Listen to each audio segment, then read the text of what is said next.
for a little assistance on that, but my understanding, and I was present there as well, but from the last planning commission meeting, it was recommended that the board approve the solar ordinance as it stands now. You should have the final version, I believe, that incorporated 2 small edits that Guy addressed. And I believe the PC was satisfied with it and is hoping for your motion to approve it, I believe, and then forward that on to the County Planning Commission for their review, if I'm not mistaken. The second item would be the Stormwater Management Act 167 update. And at this point, similar to the solar ordinance, we're at a position where the PC was satisfied with all of the updates that are included, which include all of the model ordinance updates, additions, deletions that are required, and the basic text of the ordinance just is the same or follows suit with what you had in your previous ordinance. And this exercise, the township had gone through back in 2013 as well. So we're really not changing a whole lot, but did finish and do all of the required updates. So again, looking for the board's approval on that, pending final, I'm going to say legal formatting and grammatical checks and language in that sense. But the engineering aspect of that ordinance is complete from our perspective. Okay. So let me just stop you there, Jessica. I think on the previous line item, Guy had a comment. Yes, thank you. I just wanted to echo, Mr. Chairman, that as of September 13th, we had all of the input from the Planning Commission and Jessica's firm. I assembled that document, dated it September 14th, and that is in your packet today for review and discussion. And if it pleases the board, we would then present it to the County Planning Commission for its review. Okay. Yeah, so I just have a comment. So I have looked at it. I've been pretty much involved with the solar ordinance as it's gone through its iterations. And I do have a question.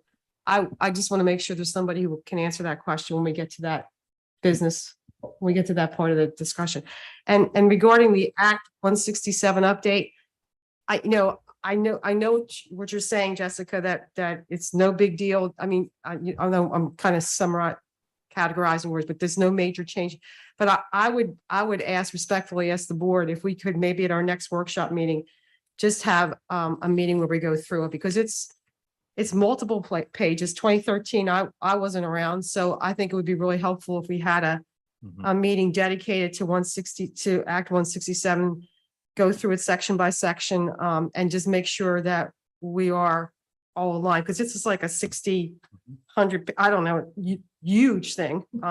It's just something that I'm not going to sign off on until I feel more comfortable that we have a sense of what it's about. And maybe that's an assessment. This is what's the same. This is what's different.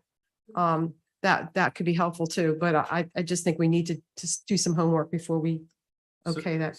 So Donna, beyond just the board for that discussion, who else do you think might be helpful for that conversation? Well, if the PCs looked at it, I think they should. It doesn't have to be all of them, but someone should tell us what they came up. I mean, you saw it. It's a huge document. No, Yeah. I got it. I just, Yeah, I'm thinking who else PC. Okay. Yeah, maybe Jessica can give us some advice. I don't know if we need LTL or we just sit with the PC, if that's good enough. I don't know, Dave. What do you think? I think we want LTL there as well. If Jessica would like to come visit with us one more time this month or first Monday of next month. Sure. Yeah, we can do that. And there is some documentation that was distributed by the Chester County Water Resources Authority. I can forward that to everyone or through to Melissa to distribute. That kind of helps to summarize the changes that have been made through the model ordinance. And then in that workshop, I can go through the specifics of Franklin Township as well, because that's I'm going to say the really important part is that the policies and the regulations that Franklin Township had held before are still passed on through this new ordinance. We're not making anything more restrictive. Just to give you a quick synopsis there, but, and where we're able to loosen things, have loosened things, although there's not much opportunity for that. But we can certainly, provide you with a more detailed, I won't say engineering specific details, but language and what's being conveyed through the ordinance. We can certainly do that. Yeah, I just want to understand. So the state, we can't change what's in the state plan. We can't change what's in Chester County. And our existing plan is not going to be more restrictive. So is this just an education session for us? Yes, that would be a good way of looking at it. If Franklin Township had come through and said, hey, you know what, we're really having a lot of problems, with stormwater management, we need to really batten down the hatches. I think we'd be having a different discussion, meaning we wouldn't be, initiating and adding some more restrictive requirements. But luckily we're not in that position. So yeah, it would just be an educational thing, just to kind of bring everybody up to speed and kind of hit some key bullet points. Yeah, so I would disagree with that. I don't think it's so education, yes, but we got to sign. So we're signing an ordinance. So it's not just us listening. We're going to have to Donna, sign. you can make it more restrictive, but you can't make it less restrictive. So if that's what you're planning, we probably should understand why we would want to make it more restrictive. So I'm not planning anything. I'm saying I don't have my head around it. So I want to get my head around it. But before I sign anything, I want to make sure that I understand what the ramifications are. Well, let's make don't have sure a we all choice. read it first. And that Right, sounds yeah. fine then. So I think it's coming regardless of whether we want to sign it or not. Right. We just want to make sure that we understand what it is that we are, we're going to have questions, right? And to Nancy's point, we have only one direction to go. Right. As a board, I don't think anyone's going to make this more restrictive, but I think so we're at a point where it's as least restrictive as possible. And we need to just really understand what the ramifications are for our township so we can speak intelligently on the subject matter. Well, I have a question to Guy. Do we have to, what if we don't sign it? What happens? I mean, it's not like we can't, no one can force me to sign something. So what if we don't? I mean, I have a feeling the state will do what the state does and the county will do what the county does. Right. My advice to you would be you must have an ordinance that covers everything that's in the draft that I read. And of course, every board member can have his or her own view on whether they sign it or not. Right. But three of you, in my view, I would advise you, at least three of you, to consider the ordinance, consider any changes you'd want to make, and then enact one that is compliant with the baseline protections set forth in the act. So the alternative is the board makes a activist stand, doesn't sign it, and then we send you to Washington to fight on our I behalf. think we wait for the black SUVs to the building. So, but That's this a no for me. So, and I say that sort of tongue in cheek, it's something, it's a mandatory obligation of the township, and my recommendation. So we better understand it. Yes. But we each need to read it. And I know it's complicated, but let's start and make sure we've each read it before that meeting. Right. And that'll be the first Monday of October. And honestly, I think it's more Bedtime important for the reading. Bedtime public reading. to also understand it. Yeah. Thanks. Back to Jessica. Back to you, Jessica. Okay. All right. Can I move on to MS4? Is that okay? Yeah. Ready? Okay. All right.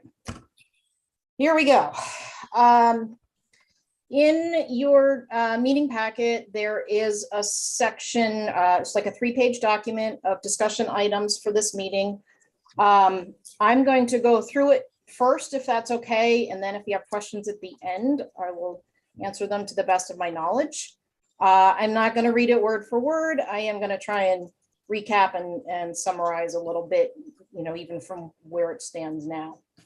But basically, just to start out with, the MS4 program, MS4 number 1 stands for Municipal Separate Storm Sewer System, as far as some terminology is concerned. This is a program that is dictated by the Federal Clean Water Act and trickles down through state regulation and then down to the local county municipal level. Similar to the Act 167, unfortunately, you don't really have a lot of say in it. You're just given compliance requirements, and that's what we have to do. There are two Franklin's, apologize. There's a lot of information here. I'm trying to make it as succinct as I can because you can definitely get lost in it. Currently, before I jump into the permits, currently I am working on and wrapping up the annual report this year for the MS4 program. Every year, each municipality, if they don't have a waiver from MS4, is required to provide an annual report. It is something that's kind of a template at this point. We update information as needed. It's usually a pretty simple procedure. So wrapping that up, and in the past, Jeff Eastburn has just signed off on that without necessarily a board approval. It's just an exercise that, like I said, every year we have to go through. And it's kind of boilerplate. In that, I'll leave it at that with the MS4 annual report. As far as the MS4 permit itself, there are different permit areas in the township. And right, as far as that's concerned, I'm kind of combining my Roman numerals 1 and 2 at this point on my discussion items. You have a TMDL area, which stands for total maximum daily load. The goal there is to reduce sediments and nutrients in stormwater discharges that are entering into local surface waters from township sewer systems and drainage systems. Similarly, you have what they call a PRP plan, or a pollutant reduction plan. Again, the goal is to reduce nutrients. This time you're adding, nitrogen into the mix with phosphorus. So there's a little separation there. Fortunately or unfortunately, however you want to look at it, Franklin Township has the gift of being involved in both a TMDL permit area and a PRP permit area. That essentially, that boundary line in the township is the northeast section of the township. And I apologize, I forgot to write down the name of the road, but if you kind of bisect the township right in the middle, the northern section is the TMDL area, the southern section is the PRP plan area. The permits at this point, Franklin's in a, I don't want to say a difficult situation, they're actually kind of in a good situation. Until recently, permits had not been issued for Franklin Township yet. They were submitted for review back in September of 2020. And with the opportunity of the PennDOT Big Elk Creek Coalition program, we were asked by the township to find out the status of Franklin's permit, partly because it will be, it's recommended that the permit have been issued before entering into this Big Creek Coalition project, but not required. So at this point, we were able to track this down. The TMDL plan does require some revisions. I'll get to that in a second.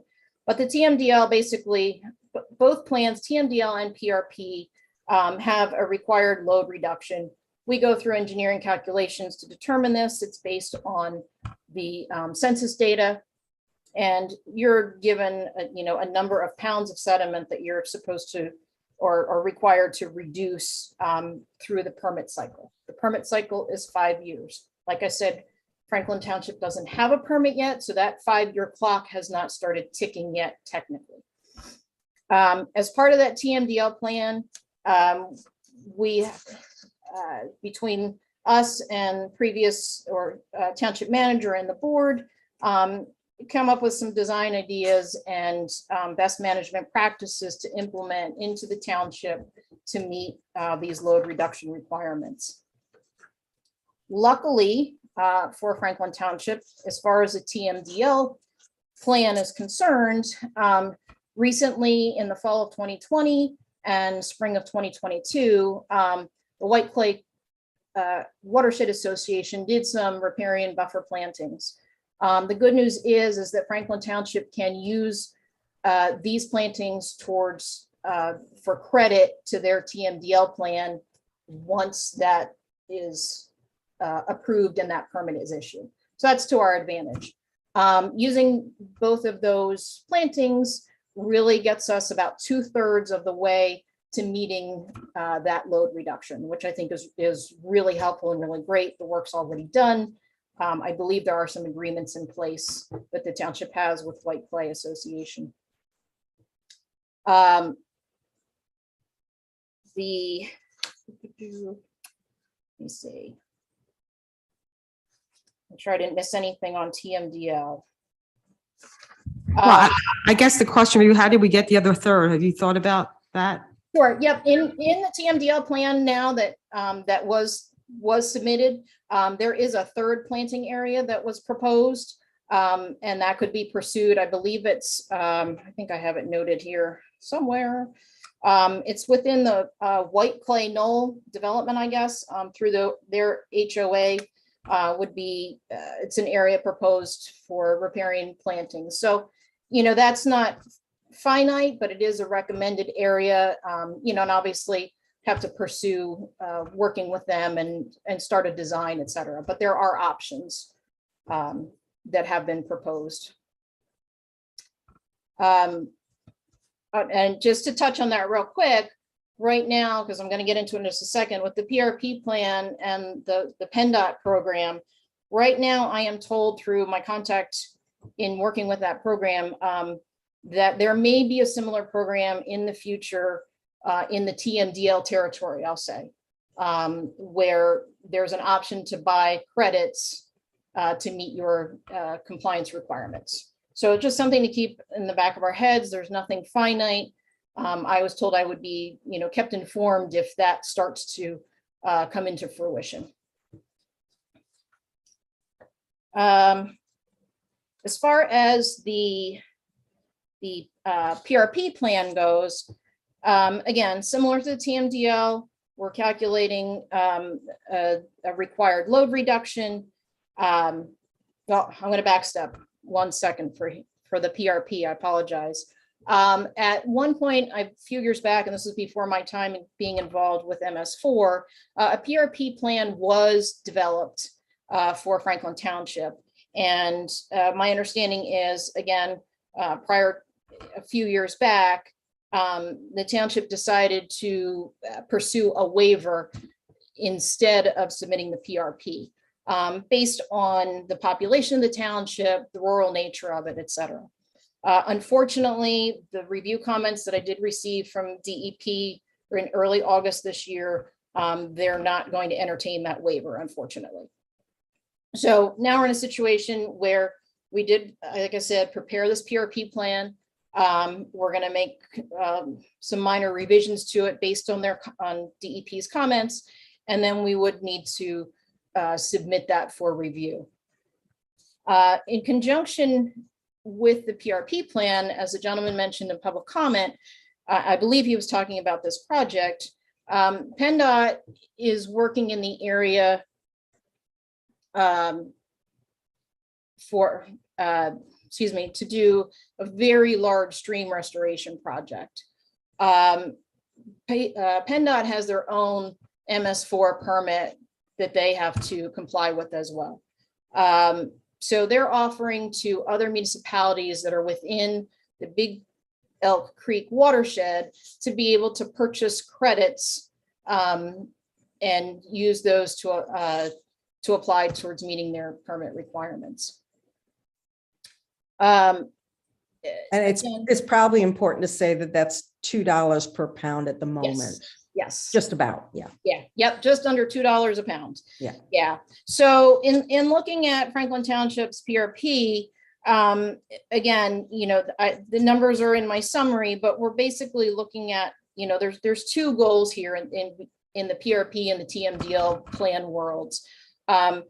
in a 5-year permit cycle, currently DEP is requiring that you meet a load reduction that's 10% of the total required load reduction. So right now for Franklin Township, that 10% goal is 6,900 pounds per year of sediment reduction. So, you do the math at $2 a pound, that's an investment of, for less than $15,000. I think Per year, right? Per year. No, my understanding is that's, Oh, that's for the full, okay, because I'm seeing 6,893 pounds per year. right, that's the rate of the load reduction, not necessarily rated to a yearly annual cost to the township. That would just be, that's your buy-in to be able to receive credit or apply those credits to meeting your PRP plan. So let's say, for instance, the township, over the total reduction that the township has to make is, just for numbers purposes, is 100,000 pounds of sediment reduction over the course of time. That would be an investment. If you wanted to fulfill that, you could pay $200,000 and have a really great investment. And my understanding is, even if you are right now, you're only required to meet 10% of that goal. In the future permit cycles, which are every 5 years, you can continue to claim those credits as meeting your reduction requirements. Now, obviously, like I said, I'm just playing the numbers game here just to show you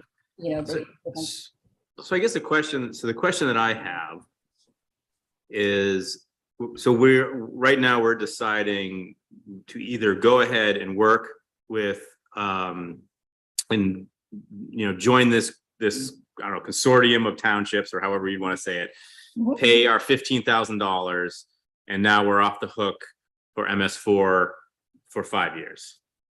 That is a correct assumption. Okay. With the caveat, again, pending some of DEP's review comments recently, that number may change a little bit. I think it may go up slightly. All right. I say slightly, haven't done the math yet. But you're looking in that ballpark range. Even if that number were to double, which I think would be honestly your worst case scenario, you're still looking at, a $25,000 investment compared to, for this type of project, for a stream restoration, which, a lot of municipalities kind of want to stay clear of because they're very involved. I will say, from an engineering standpoint, they involve a lot of other specialty areas of biologists, of soil scientists, of wetland specialists. It's really quite the study that has to be done. Number one, that has to be presented to DEP to justify why you're going to do it or proposing a stream restoration. It's one of the only, or it is, I think is the only project in MS4 world, I'll call it, that requires an actual review and approval by DEP before you can implement that project. If we're talking about basin retrofits, or we want to add a new swale somewhere, those are things that are not going to need very detailed review from DEP. So the stream restorations are a big deal. PennDOT has already undertaken this in order to meet their MS4 requirements. My understanding is that the design is done at this point. And their idea is they will just extend this restoration further down the stream, depending on who buys into credits and, how many pounds kind of thing, not to get into the Jessica, if I could just make a couple comments. So we looked at the 3 options, and I was part of the board that was hoping for a waiver. That was a couple of years ago. So the stormwater basin restoration is extremely expensive and it's temporary. The tree plantings are, by our paying for them, that's also very expensive, and it's also not guaranteed to be successful because every time there's a storm, those tree plantings can go down the stream. So that's why we chose planting trees, and we were very lucky that one of our residents had a good relationship with Keene and Pearson, and that's how we got that, whatever, 52,000 pounds. So that's just a little history. So sticking this out on our own would require us finding residents who are also willing to plant hundreds of trees. And obviously we would pay for them. And my other comment, or it's really a question, is on PRP, it says the long-term total is 68,932 pounds per year. Well, how many years does that cover? I assume that was 5 years, but. Well, you got me on this one, Nancy. Honestly, this is something that I question DEP about all the time, because in the sense, I'm going to kind of put it in reverse.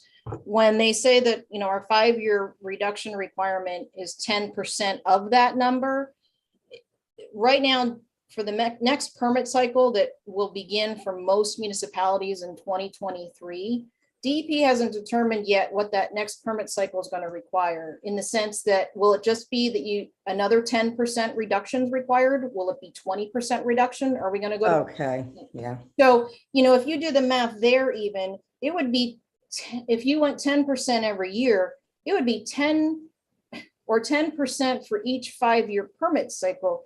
We're talking about 50 years from now till you'd finally get to that 69,000 pound reduction. So it's, in my opinion, honestly, they're just numbers, so to speak. I mean, they have meaning to them, but it's kind of a juggling act. And I don't, in that sense, I can't really answer your question necessarily. I can only present it in that sense to kind of give you an idea of how this program works. It's just an ongoing effort by the community to promote and clean water and prevent pollutants from getting into our stream systems. So, okay, but for the next 5 years, we really have to only worry about 6,893 pounds per year. Correct. Yes. Okay. Short-term goal. Once that, well, again, that number is probably going to change slightly. Just keep that in mind.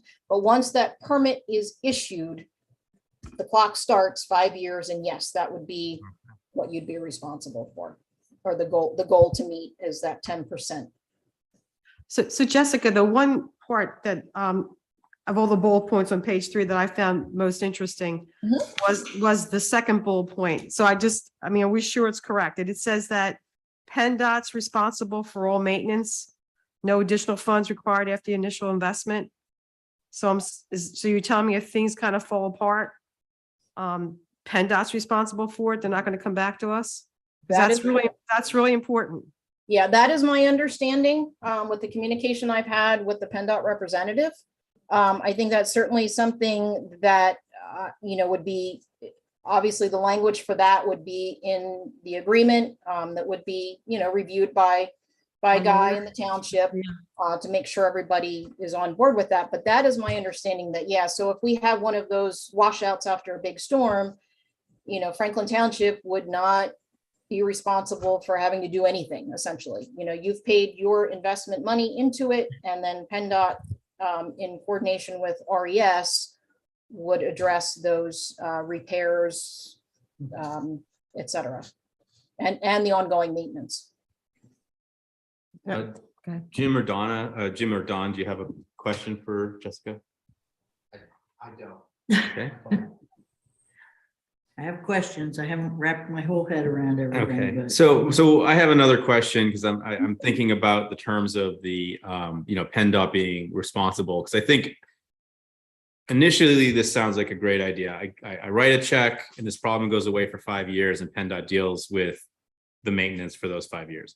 What I'm interested in is what happens after those 5 years are over, right? Does the responsibility of that stream restoration return to us, that we can then now take control of the project?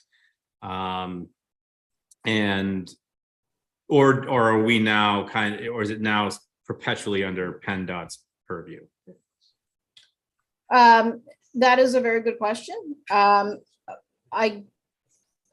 understanding is that once I don't know that your time clock with PennDOT expires at the end of that 5 years. I think that's just from the permitting side. You've met your compliance requirement for the 5 years. As far as ongoing continued maintenance, I think it goes beyond the 5 years, but I cannot confirm that 100%. Unfortunately, we don't have our hands on, and I don't think PennDOT's issued like a sample agreement yet. So my understanding, and this is what I would recommend, is if there is any interest from the township, that you reach out to PennDOT, and I have contact information for this that I can pass on, and say, hey, we're interested. And at that point, my understanding is they'll send you a simple agreement that could then be reviewed by the township, by the solicitor, et cetera, to make sure that these questions that you have, are answered or are to your liking. And I don't think at that point, you're not committed to anything until you write a check. And along those lines too, I don't know what the terms of payment are necessarily. Is it a 50% upfront, and then when the project's complete, you pay the balance? I don't know the details of that, and no one's been forthcoming with that information yet. So again, I think that's something that would flush out in the agreement phase, obviously with the township being comfortable with what's presented to them. And again, Jessica, I just have a quick question. If I'm more concerned, of course, I'm on the big Elk side. So we've talked about this before. Do we have any input on what projects are done? And within our township, do we have any say on if there's projects done within Franklin Township, or if they need work done within Franklin Township itself? I think there's a couple answers to that. As far as this program with Big Elk Creek Coalition and PennDOT, this project, this stream restoration specifically, because that's what the project is not even in Franklin Township at all. So you kind of have that advantage where like it's out of sight, out of mind. Hopefully that's a good thing. Further down the road, let's say PennDOT is going to, try another or propose another stream restoration, or any project for that matter, to meet MS4 compliance, and it's in the township, I'm sure they would be approaching the township to say, hey, we want to do a project, we want to bring this further here, or we found another stream we want to work in. So I think that's how that would work. Specific to Franklin, though, again, going through the PRP plan that does need to be submitted, we had proposed, or the township had proposed in the report, a couple different BMP implementation scenarios. Some of those, one of them was a stream restoration. I don't recall offhand where it was located, but in conjunction with tree plantings. There were only about 5 existing stormwater basins that could be retrofitted. So the township is a little limited in what kinds of BMPs it can implement in the PRP area. But certainly, the township has control over that. When we go to submit this plan again, that's certainly something we should look at to make sure the township and the board are still like, okay, yeah, these are the projects we looked at a couple of years back. We're still good with these. Let's put those in for review. But again, it's such a small area. Keep in mind, these projects have to be located within the urbanized area of the township. And for this part of the township, that urbanized area by map, by geographic area is very small. So it does leave your options to be very limited. When you say urbanized area and you have this map for us, what color is that? Is there a color that? No, on that map, no. That map is solely just a dividing line of the PRP versus TMDL area, just Okay. zoning map. Yeah. So Could if you- I don't have it up on the screen. You don't have to help us figure it out now, but Yeah. if you could help us Uh, with a map Yeah. of Certainly. what land is considered part of Right. that, then we can kind of brainstorm and see if there are any residents that we think might be interested in tree planting. Mhm. I think it's a great idea to progress with learning more about the DEP's plan and potentially doing it, but we also may be able to find the answer with residents in that area who are willing to Mhm. plant trees. Mhm. Yeah, certainly, it'd certainly encourage you to keep all options open, most definitely. Just to kind of recap on the PennDOT aspect, as far as, the design work for this is done. If township's going to look at projects within the township, just keep in mind, we're looking at additional, design costs, startup soft costs, that kind of thing too. Now, I can't put numbers to that necessarily, but a stream restoration in itself, I can tell you, is going to be, tens of thousands of dollars to. We did the math on that. It was very expensive. But the tree they're very plantings, bad. I don't think were that expensive. Yeah, yeah. So I certainly is something, that you can still entertain, most definitely. Jessica, I have a question.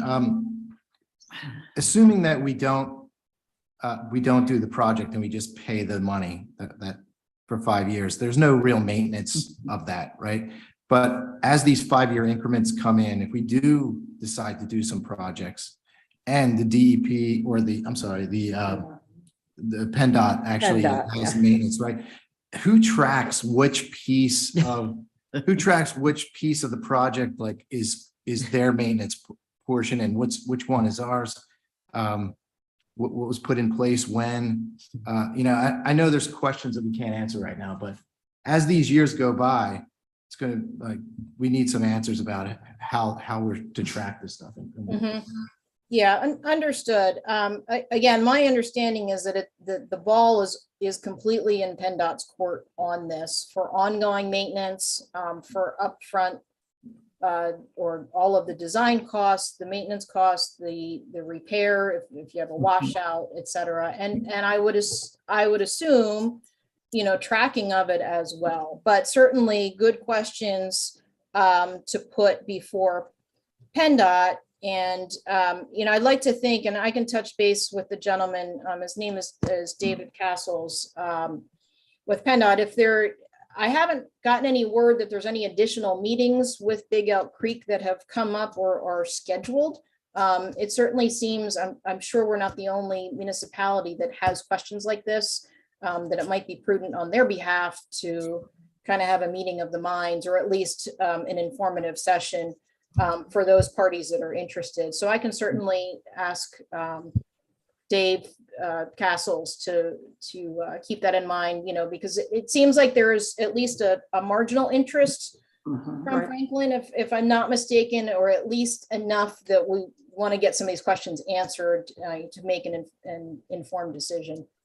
Just another comment I have, and maybe it's a little snarky, but this is PennDOT, right? So they don't do such a great job with our roads. They don't do a great job maintaining or responding to us. So part of me says, yeah, it'd be nice just to write a check $15,000 and be done with it. But, if we're truly trying to solve something, then we need someone who's going to do that work. And I think that's just something we're going to have to consider. How much faith do we have in PennDOT to do what they commit to?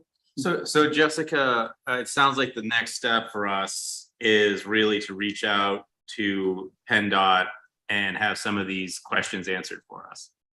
I don't know if, how PennDOT communicates with us. But it's really finding someone on their end to answer some of these kind of long-term questions that we have, right? Now, is this something that they come to a board meeting, or do we have, how do you anticipate that happening? Because I think you guys reach out to them and they'll give us a sample agreement, but I think we really want to talk to somebody to kind of give us some of these pretty specific questions that we have. Yeah. So my recommendation would be, and if I'm not mistaken, a lot of your questions are really the legalities of the whole program. Right. So I would almost suggest that, township staff or including Guy, maybe reach out to PennDOT directly for the legal aspect, legal questions as far as responsibilities, as far as, the investment dollars, how far do they take you, kind of thing. I can certainly, after the meeting, I do have that contact information for PennDOT directly that I can pass on.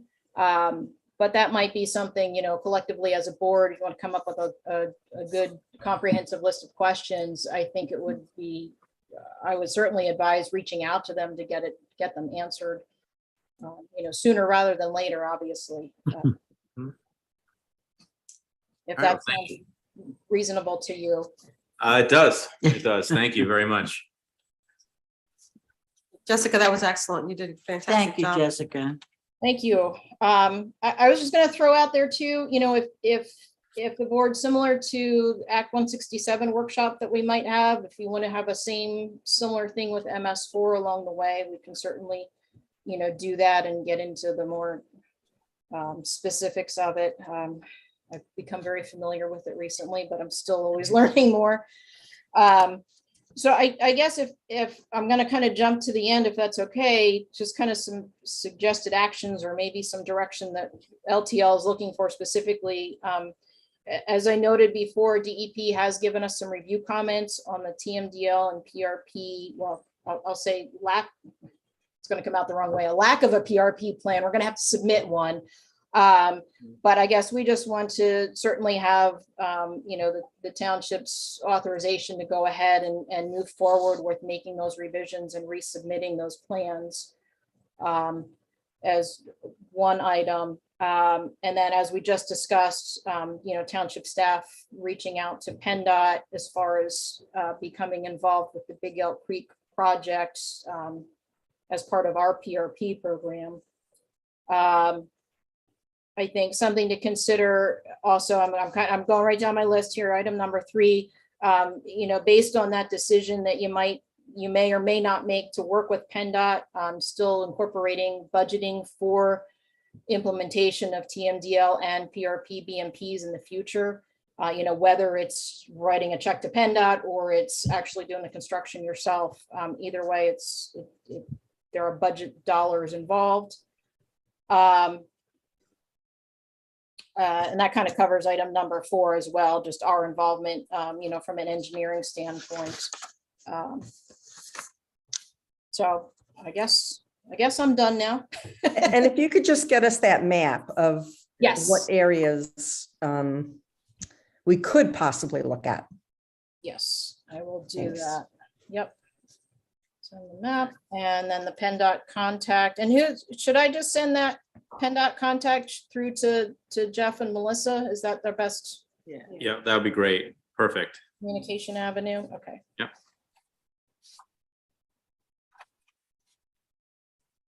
Will do. Okay. All right. Well, thank you very much. Thank you. Oh, you're welcome. Thank you, You're welcome. Jessica. I'm going to sign off if that's all right. Hope everyone Perfectly okay. Thank you. Thank you. enjoy the rest of your night. Thank you. You do the same. Okay, well, next up, we have Melissa with our treasurer's report.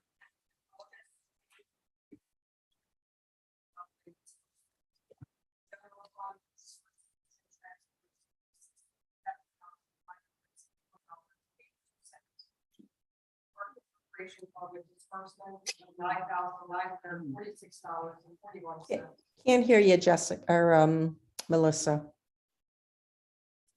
Do that one. It's not on. Huh? Try this.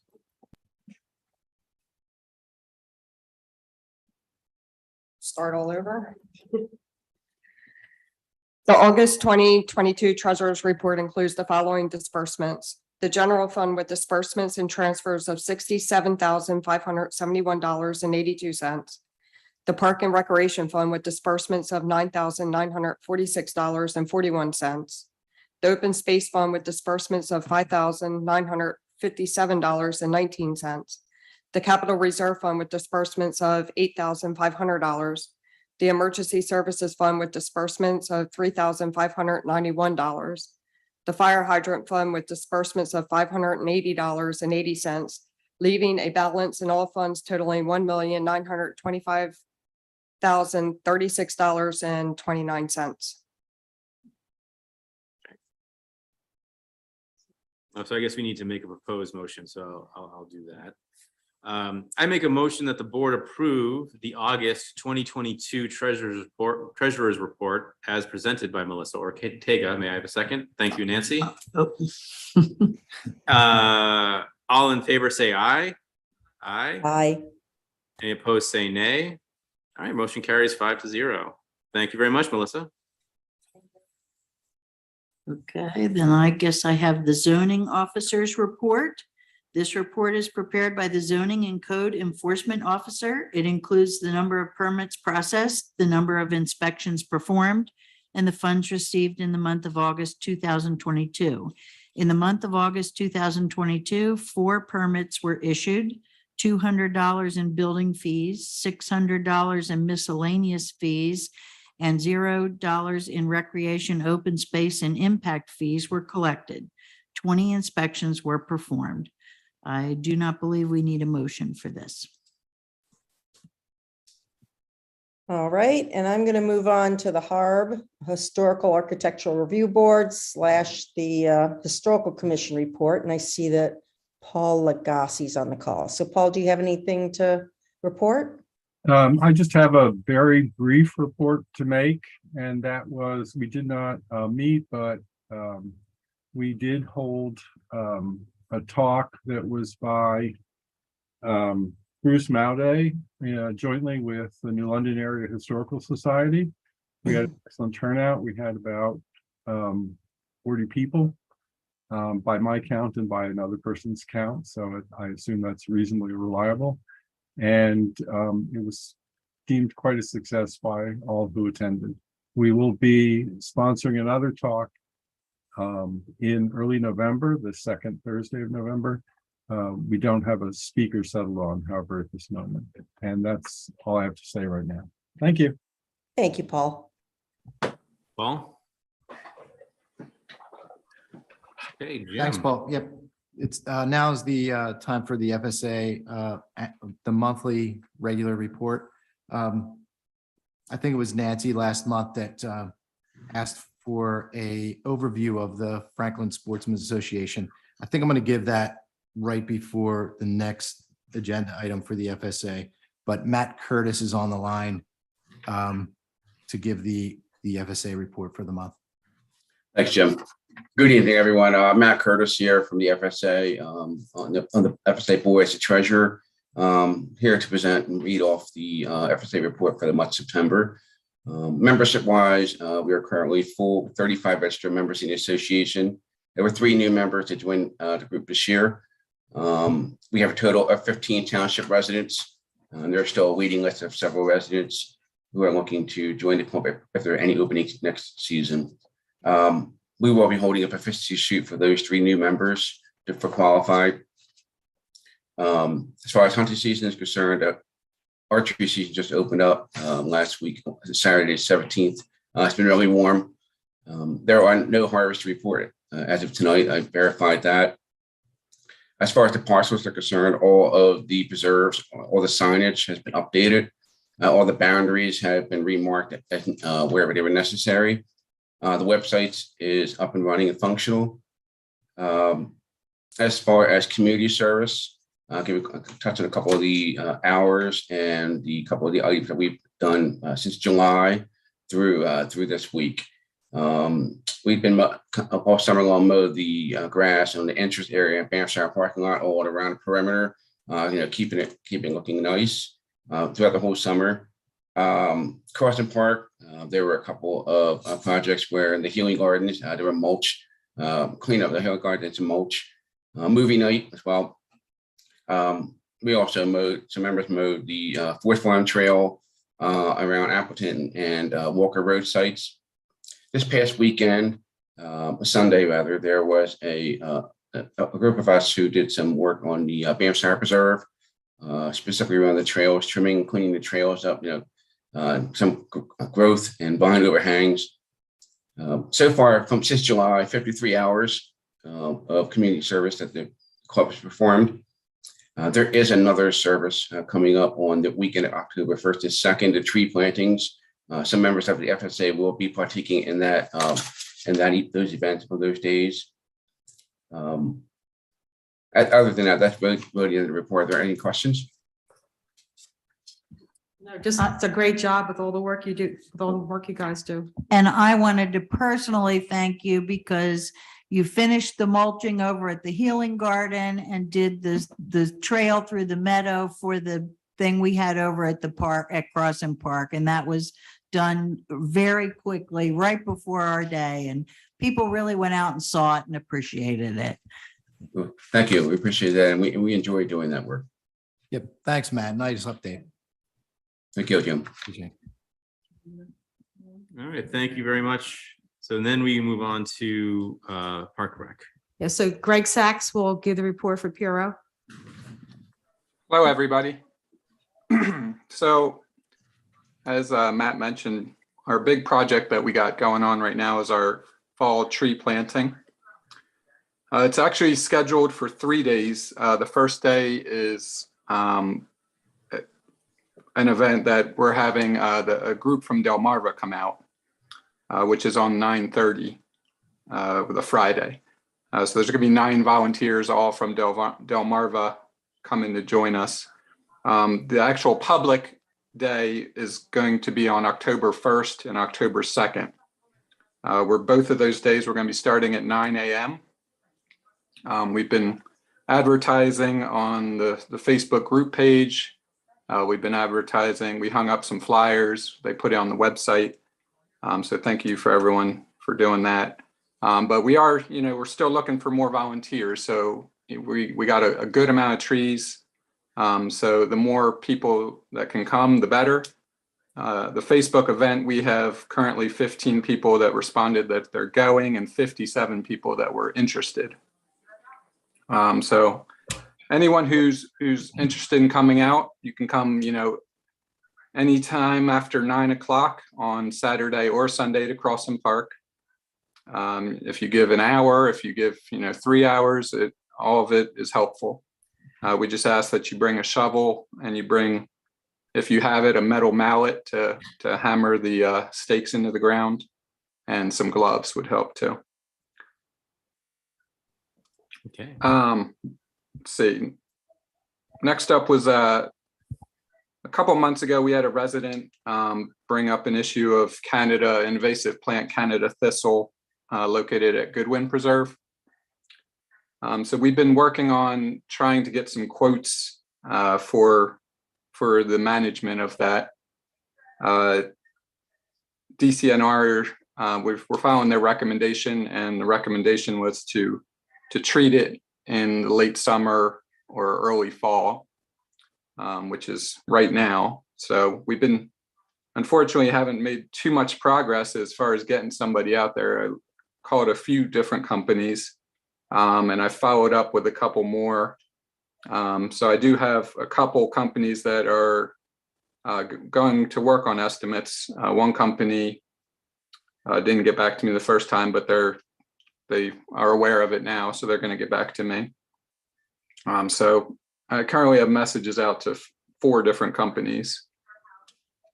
So we're going to hopefully get that treated. We're looking to do a spot treatment on the thistle, which is instead of, basically driving a machine and spraying the entire meadow, which the majority is not the thistle.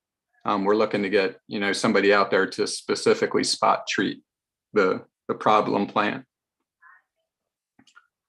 So next up was previously mentioned as well. The meadow path was marked and then mowed. And thank you for the FSA for helping us out with that. This is the new, I'll call it new installed meadow by the tennis courts. So now there's a little path that can, people can use to access. And finally, there's a vacancy that we have on our pro board. We have some feelers out to get that vacancy filled. But at this point, we don't have a recommendation, and we're still working on that. We're looking, possibly, we could suggest, putting out there as an advertising it more. So yeah, we're just, we're down to 6 members now. Jim German's no longer serving with us, and we thank him for his service. So that's all I had. Does anyone have any questions or comments for me? Yeah, Greg, thank you for everything you guys do and you people do. I would advertise it for sure, because we just don't know who's interested unless we ask. Yeah, I agree. I mean, we had a vacancy, I don't know, a few months ago. And we advertised then, so hopefully, we can get a little more interest this time around. Yeah. But yeah, I agree. It doesn't hurt to put it out there. Well, and I think we had someone who was interested at the time, but we didn't have an extra spot for them. So maybe that's a possibility too. Yeah. Yeah.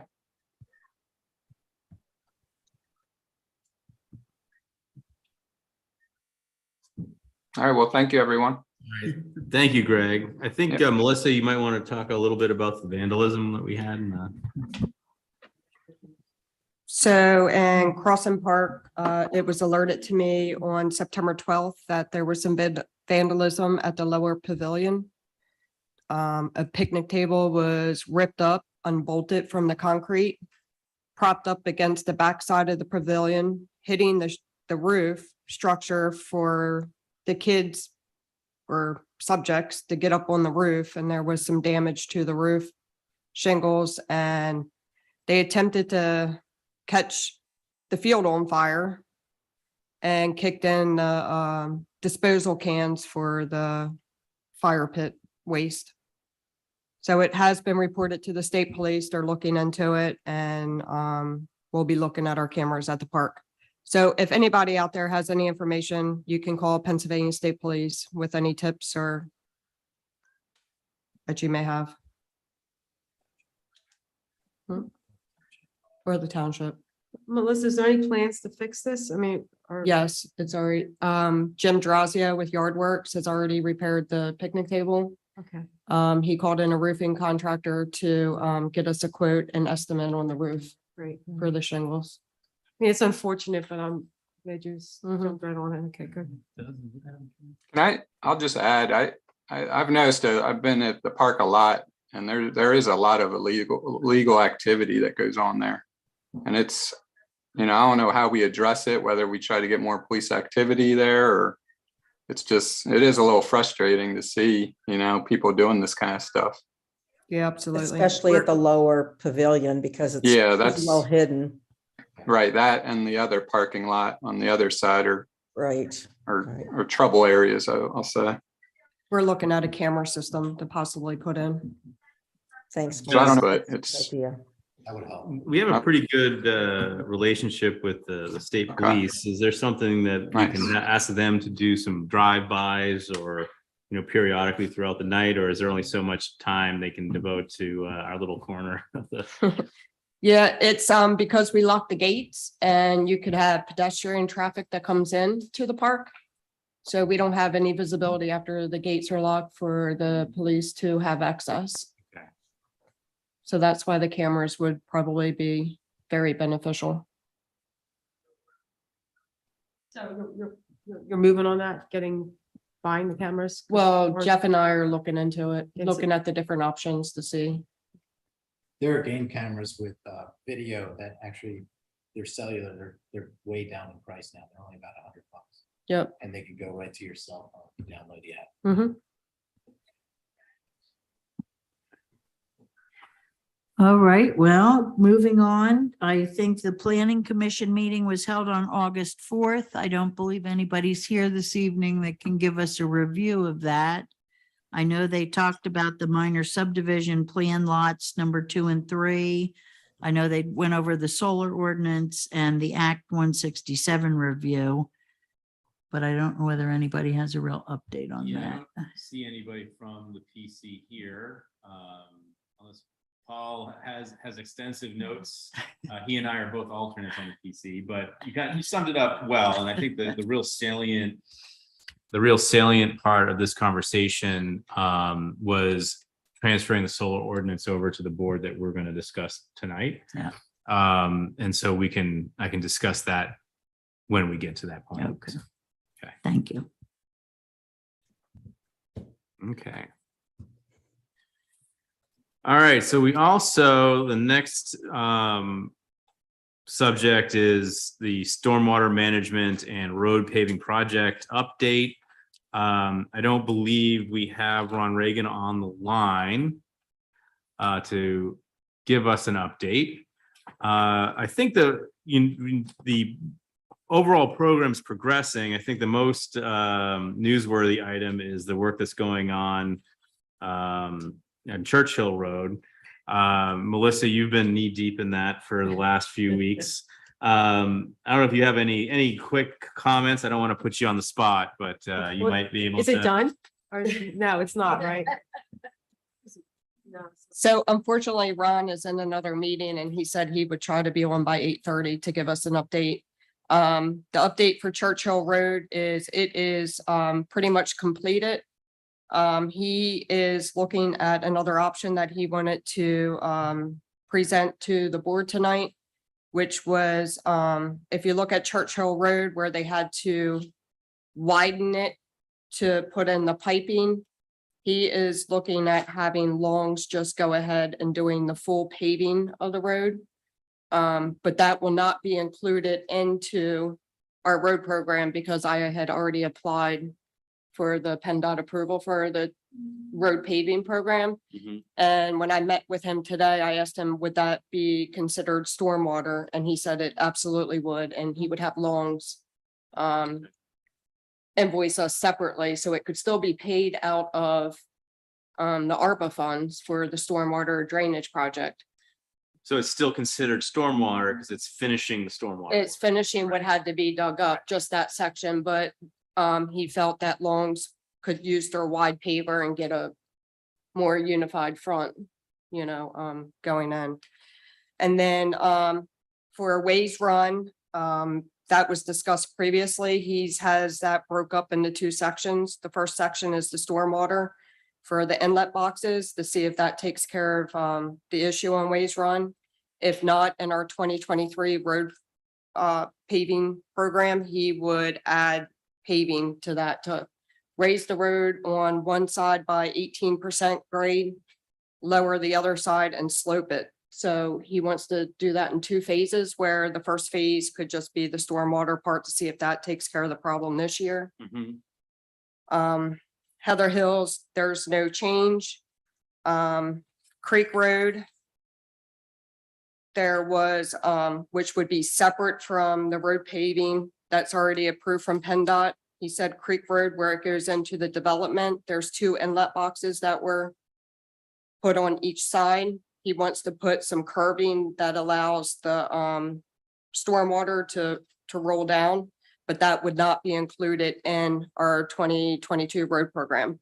So that would be something that would have to come out of the capital fund, our general fund, and that's approximate cost would be, he sent me an updated sheet, approximate $6,000. Because it's technically not stormwater. It's dealing with the stormwater issue. Yeah. It's not stormwater. So this is the diagram. I don't know how to describe it. This is it going up in the church or to Creek Road. He wants to pave up here to allow the water to drain down where he put the boxes in. So he says definitely paving. Right, so in that case, could be justified stormwater. No, I tried. Yeah, it's just blowing my mind. I mean, $6,000 as opposed to 60,000, so. But you just Yeah. have a decision to make. I mean, I trust them. Yep. You try. All right. Anything else, Melissa, you want to share on the road program and stormwater projects? No, yeah, actually, the second part of the ARPA funds came in today. Great. For the stormwater, so we received another $238,192.84. Fantastic. And that's the last payout. We get two chunks, right? Right. This is the second. Right. And this is what we're using. Oh, excuse me. Just so the public knows, this is what we're using for stormwater. We're putting it to good use. Yeah. Yeah, absolutely. Yeah. Okay. Thank you, Melissa. Yeah. So that brings us to our next discussion. Jim's going to discuss our auditor evaluation. Okay. Yeah, just to give an update and for the public. Last year, we as a board talked about potentially looking at different auditors for our financial statements due to the long tenor that the current auditor has. I wanted to put together something for this year, so we don't do it at the end of the year. And so me and the elected auditors got together. We looked at the Pennsylvania Institute of CPA website, and we found within a 50-mile radius of Franklin Township, we found about 36 firms, and we added one this week that actually do municipal work like we need. I sent out a preliminary inquiry to see if they were interested in auditing our township. That response is due back this Monday, the 26th. The plan is to get together with the elected auditors between the 27th and the first week of October, and to narrow that down to a shorter list than 37. And then maybe by Friday, the 14th, we would basically extend an RFP that we would create with some more facts that we might need from these auditors to make. I'm making it up, but maybe we narrow it down to 10. We send an RFP out to those 10. Then by the Board of Supervisors meeting in October, we would update the Board of Supervisors of that list, at least that list. And then we would pick between the 14th of October and to the 21st of October, we would try to narrow that down to about 3 or maybe 4 audit firms, in addition to Barbicane, who's the incumbent. We're gonna forego them responding to the RFP and assume that they're gonna want to do our audit, so they're gonna automatically be included. And then we would have, like, what I would think is we would narrow that down to 3 or 4 or 5. We would have an executive session where we'd have multiple mini sessions in that, where those auditors would come in and present to the board what their firm does, what they would do for us, how much they would charge us. And Barbicane would have to do that as well. Perfect. And then by the November board meeting, we should be able to try to make a decision. But we probably would need that executive session where we have these audit firms calling in separately, so they don't hear what each other are saying. Yeah, Jim, you can just run that by Guy. Guy, is that one of the reasons you can have an executive session? The Sunshine Law provides for informational sessions for the sole purpose of receiving information. As long as there's no deliberation or decision making, you can gather information in any way a quorum of the board wishes to do so. So my caution would be, if it's to hear 5 or 6 pitches, you can do it that way. But if it's to deliberate, that deliberation must wait for a regularly scheduled public meeting. So I think for Thanks. and so I think, I don't know if this is necessary, but if we have this deliberation or have this executive session, would it behoove us to have you present in case we start to navigate into difficult waters, or do we just move ahead, and then if something does, we just is an honor system. We just police ourselves. I'm happy to attend, but I am familiar with these sorts of sessions, and if you approach it with unflinching righteousness, you'll be fine. I am. How good are you at that? I think all of us are unflinchingly righteous, so we don't need to worry about this board. Okay, I agree. Okay. I love that. Yeah, unflinchingly righteous. Okay, thank you. I do want to make a comment. I think Jim said it, but I just want to reemphasize it. Barbicane has done nothing wrong. It's just a matter of due diligence. We've been with them for a number of years, and we just want to see what else is out there. So I don't want to have anybody think there's anything wrong. They've done a fit for purpose job and we're not, and we just want to explore other options. Great. Okay. So any other comments or questions on the auditor discussion, how we're going to progress? I'm impressed, Jim. We asked for 3 auditors and you are now an order of magnitude beyond that. So we got a lot of work to do. We'll try to narrow it down as. Yeah, I appreciate that. But that's good work. Thank you. Yeah, I'm glad you're working with the elected auditors because those are good guys. Right. That's good. All right, so if there isn't any other comments, I'll move this conversation on to Guy Donatelli, who will discuss the elimination of our manager position ordinance. Thank you, Mr. Chairman. You'll recall that the township reorganized its management structure in which there was an operating manager and then there is a separate but equal manager for financial and other issues.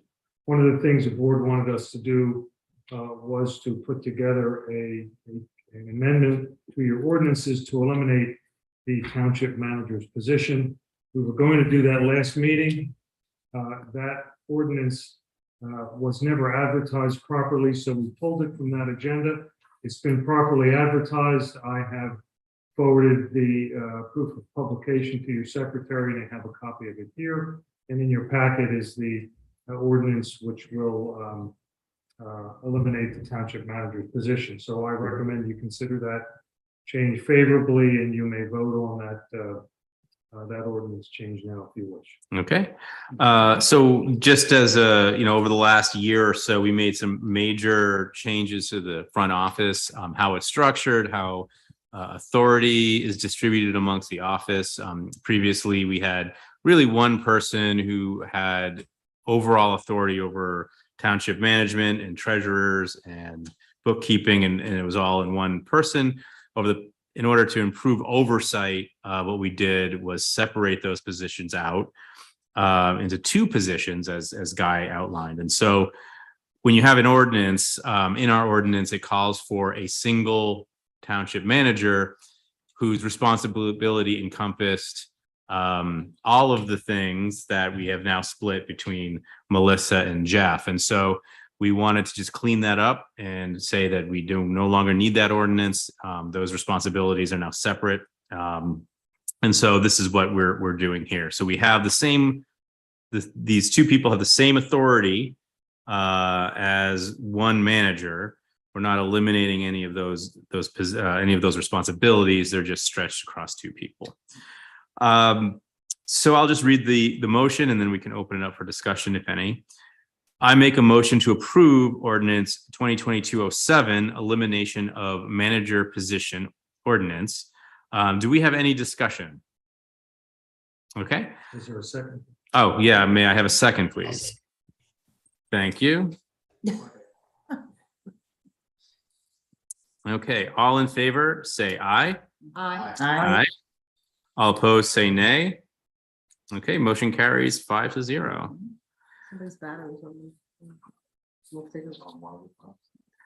Okay, so I have a subsection B here, Guy, for you to discuss a solar ordinance, but I guess that really should be under the next item.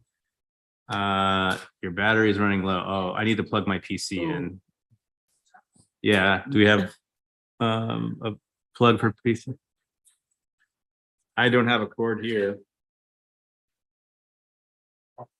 Yeah, very. Yeah.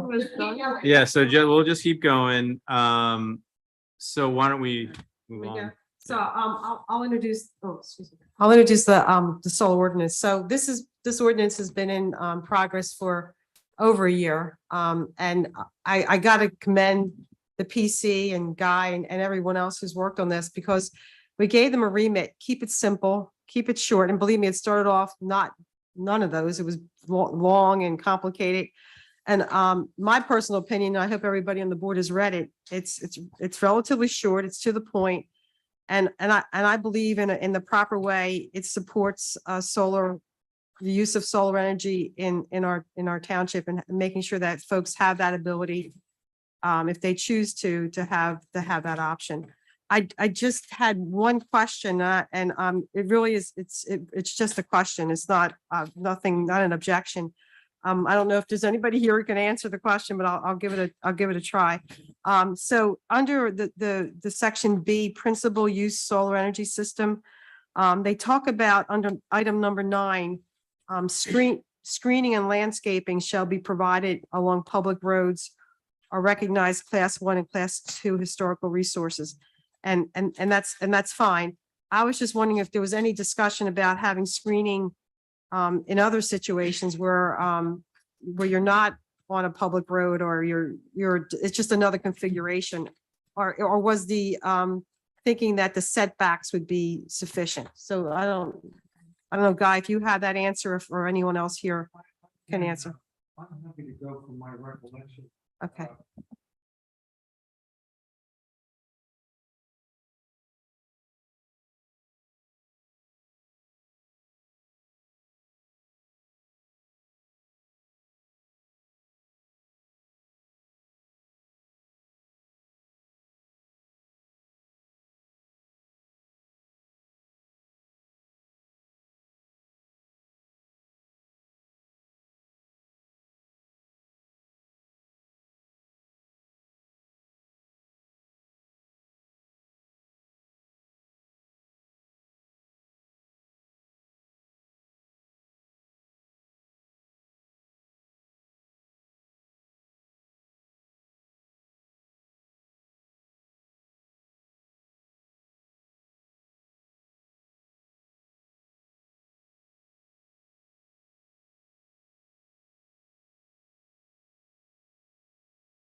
I think that's my point. So this would not be your neighbor. This would be a large conglomeration of solar panels. You may want screening there, but I guess I could look at it another way, that this is all by conditional use, so they got to bring a plan in anyway. So if that becomes an issue, you can deal with it on a case by case basis. Hearings, I would be calling on your consultants, and I would be reviewing your ordinance, your land development ordinances as it relates to vegetative buffers and things of that nature, and take guidance from you. Okay, great. Thank you. So just, Excuse me. I'm sorry. Yeah, I apologize for interrupting. I'm not hearing a word that Guy is saying at my end, so I assume it's not being picked up in the YouTube version. Sorry. All right, No, it's fine. was that, did anyone else have? I was just saying, Guy, this is Paul Agassi. I'm listening to you speak from my house over, Zoom connection, and Sure. I couldn't hear any of your comments. Is this any better? Yeah, that's a lot better. Thank All you. right, I'm using my colleague's microphone here. Would you like me to repeat what I had mentioned before, Mr. Legazi? Well, my concern is less for my understanding, it seems straightforward. It's a question of whether it may have been picked up for the meeting recording that the township will be posting. Well, I'll summarize it if nobody has an objection. We basically drew a distinction between an accessory use photovoltaic structure and a principal use a solar array, one being the former being rather personal, the larger being on a larger piece of, or the latter being on a larger parcel of property where protection of the public view shed might benefit from some vegetative buffer. And then we commented that in any conditional use proceeding to approve such a use, we would naturally draw upon the saldo and other ordinances within the township as it relates to that vegetative buffer to make sure that that view shed interest was preserved. So that was generally the sum and substance of my comments. And I think one of the, there was a number of go rounds with this ordinance, and really what we wanted to capture was we wanted to make it easy for residents to put up personal use solar panels without undue or created regulation on our part. And then two, when you're talking about these kind of technologies, they move very quickly. So these are constantly changing. So any ordinance that we put in today may be moot tomorrow. And so we wanted to kind of to forgive the term, get out of jail free card, where if the technology changes to a certain extent that it's no longer covered by the ordinance, is a simple matter of the resident coming to the board saying, here's what your ordinance says, here's what I want to do. And we can grant them a waiver to move ahead with their new technology. Again, calling upon whatever expert at the time we need to determine whether or not it's appropriate. So the other major distinction that we made was the idea between a personal use solar array. So, you have a house and you want to put some solar panels up to help subsidize your electric bill. We want to make that very easy. Then there's commercial arrays. And while we don't want to, forbid commercial installations in Franklin Township, the concern is the long-term viability of solar panels. We don't want to get stuck with the disposal bill if one of these outfits goes belly up, and then we've got 100 acres of solar panels just sitting out there in a field. And so we've made some concessions in there for escrow accounts and to accommodate disposal fees to make sure that we're not responsible for disposing of these quite expensive and toxic items that we put into the ground. And so that's kind of the nature of the ordinance. That was the intent and what we wanted to bring. And I tried to summarize it as best I can. I don't know if the board has any other comments or points that I missed. Please. I do. It's an excellent reduction of what it was. I just have some questions on the principal use. Now, we already have solar panels up, so this is to help future homeowners who want to add solar. So first of all, the land development plan, would that be required to put solar on one's roof? No. May I? Oh, yeah. I'm sorry. That's no. No, it would not be.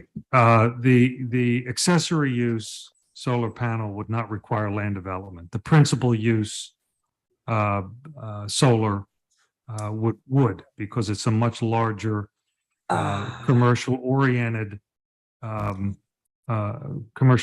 use. So there's a real clean line between what you and I might consider home solar panels on the roof for the purposes of cutting our electric bill, as the chairman indicated, and someone coming into a farmer and saying, we'd like to take your 100 acres and we'd like to cover them with a solar array, and then we would like to sell that to the grid or whatever other markets available, and that would be the sole use of that property. Gotcha. So we thought we'd add that protection. That's great. Thanks, Kai. Okay. Yeah, I think it looks terrific, actually. So before I make the motion, the motion as it's read, I don't have a second in here, but the motion as it's read, it says, I make a motion to approve the solar ordinance. Typically, we have ordinance number and then a title. Do we have an idea of what that ordinance number would be? Would it be 2022-08 since 2022-07 was the one we just did? And I think originally this was called the Green Energy Ordinance rather than just solar ordinance. Yeah, but we went to solar because we knocked it down. Yeah, Okay, we got so rid of all let's- that stuff. So I think we need an ordinance number for the record. I don't know if this is something that we need to, I have a suggestion. okay. So when I read this, When I read the agenda yesterday, I received it timely along with everyone else. It occurred to me that the next step would be to approve the solar ordinance or the green energy ordinance to the extent that we would forward it along to the county planning commission and get their comments back. So I would respectfully submit that the motion should be a motion to approve the transmission of the solar ordinance to the planning commission for its review and comment. And then when we get that review and comment back, we can put it on as County. I'm sorry, what did I say? You said planning commission. Oh, yeah, no, we're done with the planning commission. The county planning commission, correct. Right. And then we can put it on an agenda as an action item once we receive their comments. All right, that is clear. So Mr. Chairman, before you proceed, I just raise a couple what I consider to be copy editing issues on this. Okay. I would point out that the copy that I have that came from the meeting book has some missing information, I believe. Under the definition of principal use energy system, which is the first page of the ordinance, what I have says that it consists of one or more ground mounted, comma, and then it proceeds solar energy related equipment. I believe solar panels is missing there. If the copy I have agrees with the copy you're looking at. So I think it's fine the way it's written, what ground mounted solar energy related equipment. So that equipment would Donna, cover it all. the accessory use definition above, it says consists of one or more ground mounted or building integrated and then solar panels. And this, I believe solar panels is in fact missing from the principal use definition. So if I could, that was one of the last changes that was made. Solar panels was removed, consciously removed from the ordinance because to be consistent with the principal use solar energy system, it would not be incorporated into a building and be in or building integrated solar panels because it's freestanding. It's not reliant upon a structure being there. So it's not, let me finish, and then I'm sorry, I want to interrupt you again, Mr. Lagasse. So the concept, it hasn't been missed. There's nothing that's been missed. We looked at it, we considered it, and we made the change. So Mr. Lagasse is suggesting that we go back to a previous version that contains that language. So my comment actually does not have to do with building integrated. My comment has to do with the word solar panels, which are not in the second definition. And it, to my way of reading this, it seems to be missing. In other words, I'm not suggesting that the three words or building integrated be added here, but the two words solar panels be added here. It says, are we, I guess I'm confused. I'm looking at building integrated solar panels. So yes, so and then under principal use solar energy system, it says an alternative energy facility that consists of one or more ground mounted solar energy related equipment. So does that not encompass solar panels? I suppose wouldn't a solar panel be solar energy related equipment? I'm not trying to be argumentative. I'm just trying to see where we don't want to change it unless we have to. So if we're fine.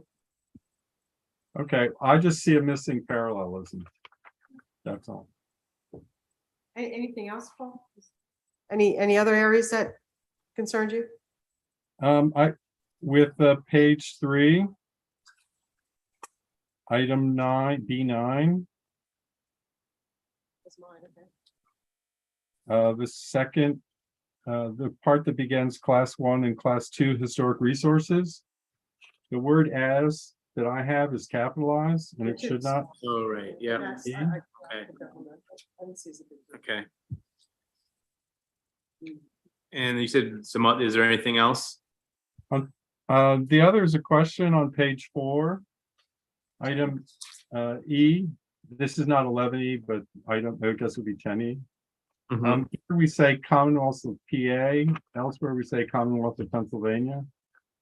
That's still the same. It may be moot, but I don't know if there's a question of formality that anybody. Okay. Okay. Ernest Hemingway. Well, he's an editor. Ernest Hemingway used to say to people, "I'm sorry about the length of this letter. If I had had more time, it would have been shorter." So I appreciate your comments, Mr. Lagasse. So I have just two more questions, and they both to some degree one involves parallelism and one involves clarity. On page 6, item 16A, there we refer to the record property owner, and whereas in section 2, item 7, we refer to the property owner of record. Again, this grows out of, these may mean the same thing, but I was taught to be consistent. What can I tell you? Finally, I would really like to, for ease of reading, I would seriously recommend that for 16D, the introductory sentence ends, the applicant shall, and the next one begins identify. I think this section becomes easier to understand if the word identify is moved up to follow shall, and so because each subsequent item is something that shall be identified. So I see. useful life, the plan, and the estimated cost. Yeah, I see what you mean. That is actually something. Yeah, that one I agree with. Yeah, that is definitely. Okay.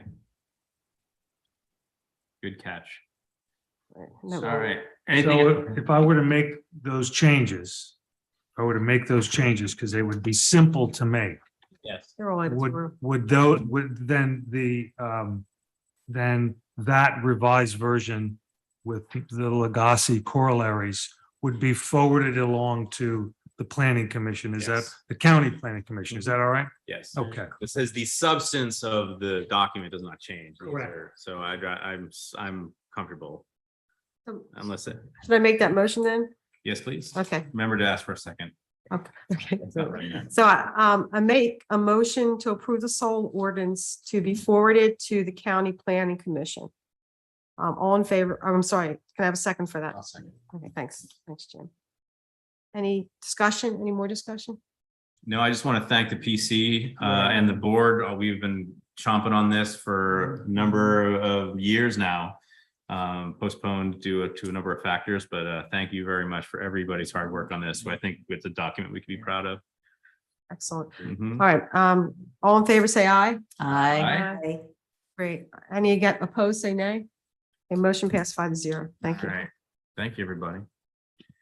Okay, Jim. All right. So last month, I was asked to give an overview of the Franklin Sportsmans Association. Who are they? What do they do? So I want to try to get through this. Anybody can interrupt if you want and ask questions, or you can wait till the end. There's quite a few things to say here because it's a large group of guys or people, not just guys. So the FSA, I'll refer to it as FSA from here on in. It was formed as a 501c3 nonprofit organization in 2010 and follows the Pennsylvania's nonprofit organization law. It's an LLC. The FSA's main purpose, as stated in their bylaws, is to manage recreational activities such as maintaining a healthy deer herd by harvesting deer in a responsible and productive manner. This has been proven to lower incidence of Lyme disease and co-related bacteria. It also diminishes deer damage to native plants and agricultural crops and reduce deer and vehicular collision rates. The FSA is also invested in volunteering, as you've heard earlier today, and completing multiple service projects for the township every year. Each year, the Franklin Township Board of Supervisors grants the FSA a license by ordinance, permitting the FSA to hunt for hunting rights in 4 township properties to hunt deer. Franklin Preserve, Banffshire Preserve, White Clay Crescent Preserve, and Goodwin Preserve. A board member of the FSA will report on harvest, volunteering, grievances, etc., at the regular Board of Supervisors meetings, just like Matt did earlier today. That will be done from August to February. That's the extent of the hunting season. There are three important guiding documents governing the FSA's activities and conduct. The first one is that the FSA has bylaws that lay out the articles of the corporation. It has 5 officers, a chairman, vice chairman, secretary, treasurer, and a township liaison. The members meet on a monthly basis, and minutes of the monthly meetings are kept by the secretary. All members must comply with Franklin Township Board of Supervisors requirements. These are addressed in the hunting procedures that I'm going to talk about next. Hunting season procedures explain everything a member needs to know to properly take on a hunting activity and any of the Franklin Township preserves. Pre-season, all properties are clearly posted with signs that hunting may be taking place during the regular Pennsylvania hunting season. Safety zones are also marked with, for each property. White markings are archery safety zones, and orange markings are for firearm safety zones. No one is allowed to have a loaded weapon in the safety zone, whether it be archery or a shotgun. All members must comply with all Pennsylvania Game Commission regulations. Franklin Township is geographically located in Pennsylvania's Zone 5C, and there are special regulations for that zone that must be adhered to. Additional township requirements and rules, the existence and maintenance of a website where the FSA posts member information, harvest reports, maps, and zones where hunters will reserve spots to hunt. A protected active hunting calendar where hunters enter their hunter IDs. The township controller or office manager has the access to the calendar to see who is hunting and where they are hunting at any given time. Each township property will have a parcel lead who will report on conditions of the parcel, assuring safety zones are marked. Any evidence of poaching, any evidence of other hazardous or unsafe conditions, even if not related to hunting. We also have the responsibility to clean up as we're walking through the properties for smaller things and to report larger things that we can't, carry out of the properties on our own. When hunting in a Franklin Township property, hunters must have a parking placard placed on the dashboard of their vehicle. The hunters must carry a permission to hunt form signed by the township, a township board of supervisor official. Typically, that's the chairman of the board. And hunters also have to place a notification of their hunter ID onto a zone hook, which is on a map on the property trailhead signs. Each property has been broken down into a zone map. Currently, each zone is at least 10 acres. Only portable tree stands or equipment are allowed into the preserves, and none are to be left overnight. Some other rules on handling and removing harvested game are also explicitly laid out in the hunting procedures. As far as membership, FSA's membership is comprised of 35 men and women, 20. So this, I got to check this. I know Matt said 15 are Franklin Township residents, but on the website right now, it looks like 24 are. So we got to check those check boxes. We'll figure that out. But it's at least half of the FSA membership. And there are 6 families with multiple members in their family that are in the township membership. All of its members must apply or reapply each year for membership. And then each membership is assessed by the board. There's a $35 membership fee or dues each year. The dues cover insurance, website maintenance, and PO box, and the rest goes to charity. For the past 12 years, the FSA has donated the remainder of their cash balance to a group it's a church group of single mothers, and we do a Christmas donation for them every year. We've also donated to Scouts, the Avangros Sports Boosters, and some other groups as well. Annual liability insurance with a $2 million aggregate coverage is procured every year. And actually, I think this year the township is also insured with that group. I think that's how we did it, right, Dave? All new members are given a tutorial on bylaws and hunting regulations. They're assigned a buddy to give them a walking tour of the parcels. And before a member can hunt on any Franklin Township parcel, they have to actually do a service project and pass a proficiency test each fiscal year on to reserve their status the following year. So I'm sorry, let me say that again. So each year, our fiscal year starts in July, goes to June. Everyone has to do a service project for the township before they could hunt or reserve a property to go hunting in. And then every year they also have to do a second service project to maintain their status in the club so that they can apply next year. Okay, and I'll get to the waiting list in a few minutes. Most of the members have completed many more than their 2 service project minimum over the years. The FSA team has contributed hundreds of hours of volunteer time each year since the existence of the Franklin Township or FSA, saving the Franklin Township a lot of money. During the 21-22 season, the FSA reported 234 volunteer hours, and I think they have 53 hours logged so far this year. The average hours, I think, were around 200, a little bit over 200 a year for the last 12 years.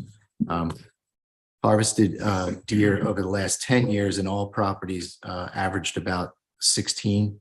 The highest was 20 a couple of years, and the lowest was 12 in 1 year. There's a waiting list kept by the vice chairman.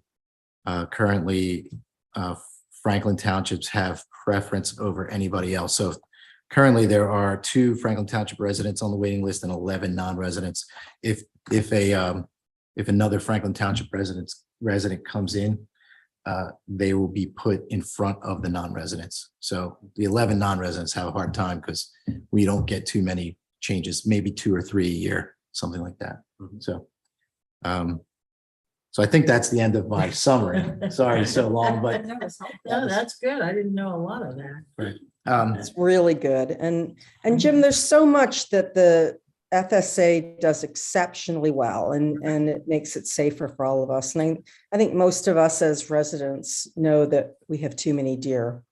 My only suggestions would be around kind of the 2 things. One, how to ensure that once someone's on the FSA, they don't necessarily get a lifetime pass. So whether it's every 6 years or however many years that, you make sure that other people are allowed to get on when they want to.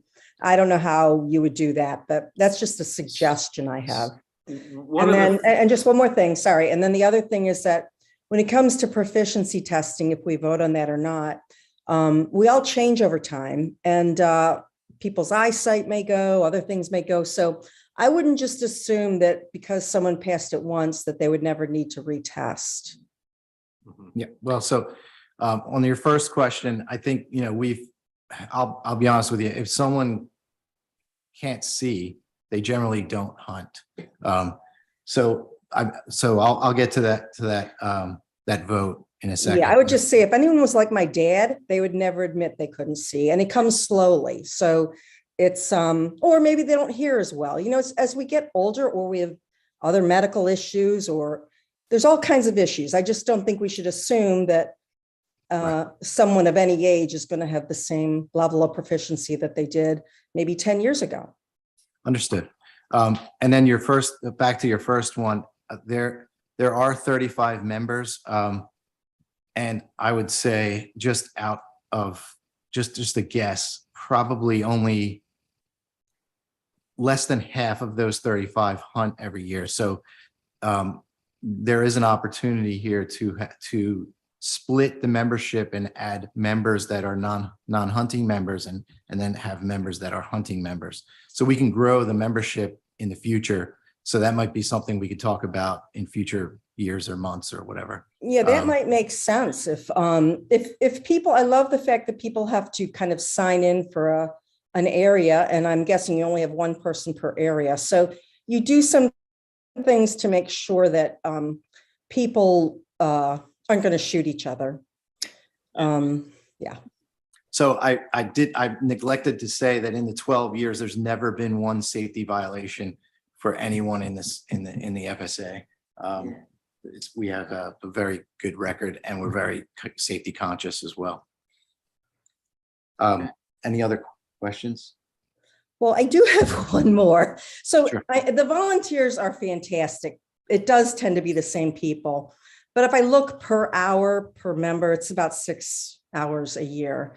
And that's not really an amazing number. I Just, wouldn't say just that. my view. Yeah, not my view. I think, That's fine. yeah, I think 6 hours is more than some people do. So I think they do a great job when they're asked to do something that they step up. It's not like you're pulling teeth, so. Yeah, I mean, anytime that we've ever been asked to do anything, we're always there. So. Hey, I hear you. I'm a member of the public. My name's Paul Smiley. Can I have a minute? Absolutely. I think we can, I think we can open up to the public. Sure. Yeah, I just want a brief comment. Again, my name's Paul Smiley. I'm not a township member, but I've been a member of the FSA for 5 or 6 years. I'm not a lifetime hunter. I'm a former Marine, and I will tell you, it's a little odd to say that 6 hours is not a lot, because many of us come on weekends when we work through the week. And to say, 6 hours is not a lot, usually that means that's 3 weekends that we've not gone to a kid's game or maybe not done something around the house. It's been our pleasure, personally for me. I think I'm honored to be a part of it, and I'm honored to serve Franklin Township, even though I live in New London. I don't know if I share your concerns about the changes in the abilities of the hunters. These are seasoned, educated, and honorable people that many of them won't come to hunt if they don't think they're able to it. And many have gone off the club because of those very things that you mentioned. So I think that a lot of sweat and labor has been put in to do a lot of things for the township. And we're happy to do it. We're the guys who will pick up the trash when we're in the park or fix the graffitis that's there. And we just want to be able to hunt, and we don't want to bother anybody. Nobody wants to hurt anybody or take a shot that's not ethical. So I hope you take that into consideration. Thanks, Paul. And I think it might segue into the conversation, what kind of precipitated this overview is at the last meeting, Jim had proposed that we change the proficiency test requirements from having a yearly proficiency tests for all FSA members to having a proficiency test for all new members coming in. And so I just to kind of keep the meeting organized, maybe we can open up that discussion and talk specifically about making that change from a yearly proficiency test to a one-time entry test.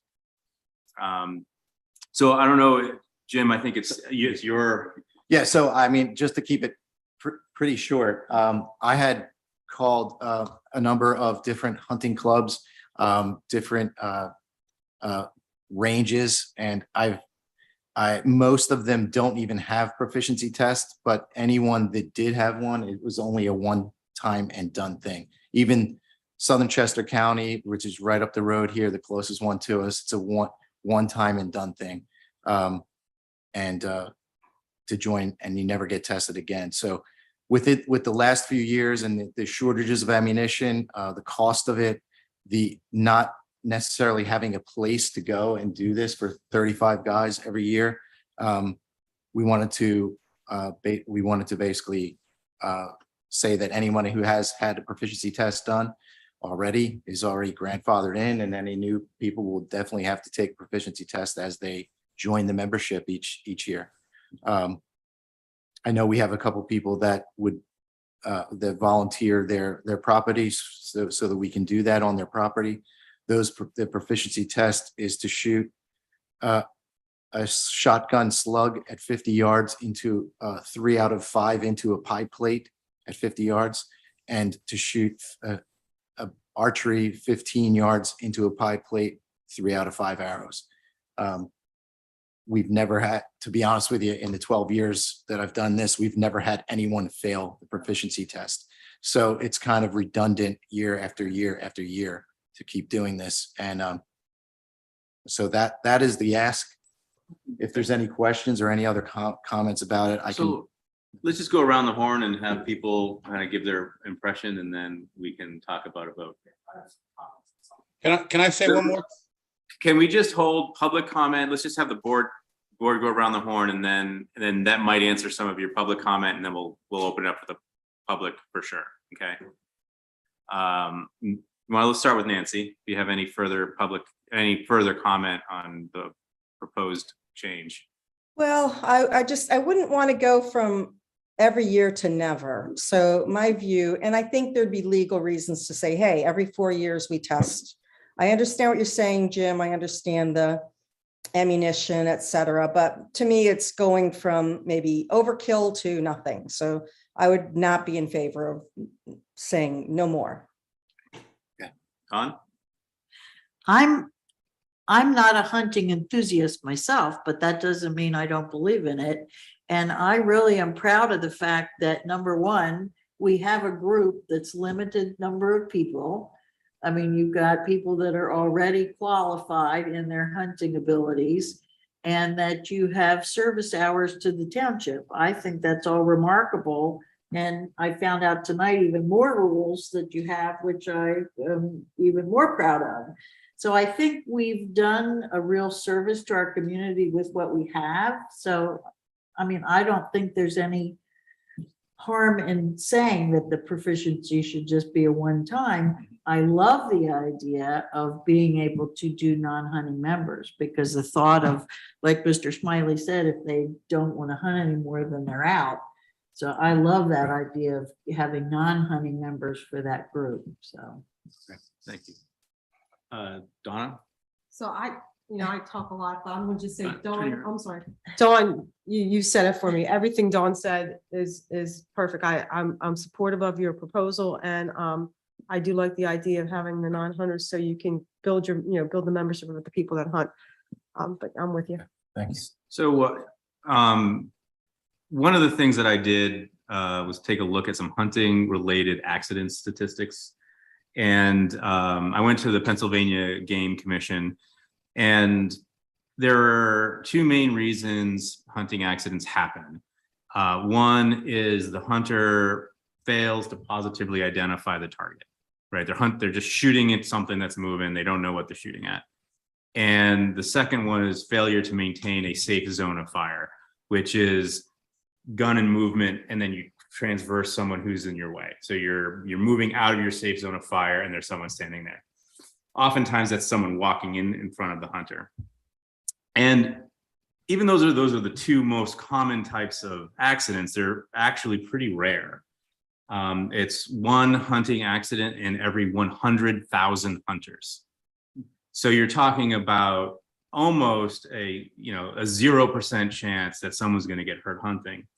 And of that percentage, that incredibly low percentage, it's usually 99% of the time another hunter that's getting shot or hit or injured, however you want to put it. So accidents happen. And I guess my criticism, I think the proficiency test is good, and because it gives you some eyeballs on, does this person know how to handle their weapon? But it doesn't solve the problem of misidentifying a target. It doesn't solve the problem of faulty hardware or misuse of the gun. So if I'm shooting at a pie plate, even if I have bad eyesight, I can see the pie plate and I'll just fire in that direction. So I don't know. So I understand what Nancy's saying. I 100% agree. You want to make sure that the person who's holding that weapon in the woods knows how to safely use it. I'm not sure that the proficiency test, as it's designed, actually solves the problem of misidentifying the target before shooting or failure to maintain a safe zone of fire.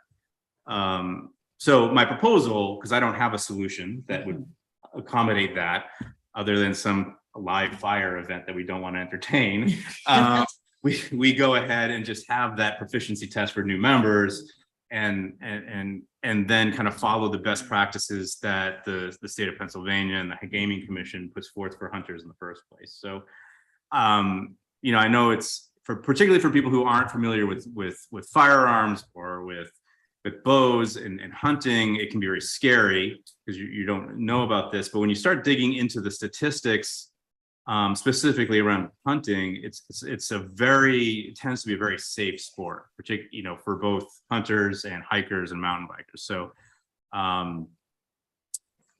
yes, I just wanted to kind of throw some of the statistics that I learned about, and if you want to learn more, you can go to the PA Game Commission, and there's plenty of stats and information for people interested in that. So Dave, I just want to comment because you were talking about you can't solve for misalignment or someone walking in somebody's way. Knowing your guys, I think you probably are pretty good policing at that. If anybody's screwing around or someone's not doing what there's, I don't think it even I mean, I think you would just be on top of each other saying you're out of here. The board has the absolute authority to throw someone right out of the club immediately if they witness any unsafe actions or things like that, even before a real accident happens. So, and another thing I didn't mention was that most of our hunting is done with archery. So you have to climb up in a tree, and you have the high sight of it being in a tree and actually angling down onto the ground. So, I mean, it reduces, like a lot of those statistics that you talked about, Dave, are ground hunters with rifles in Pennsylvania that might shoot a mile. You know, like that's a real, you know, you really have to have control of where you're shooting in that kind of situation. We are shooting in a limited area. And yeah, that's a really good point, Jim. That you know, archery, I don't know if there are any deaths from bow and arrows, but right. What do our other townships do in Chester County? Do they all allow hunting? And then do they require proficiency or?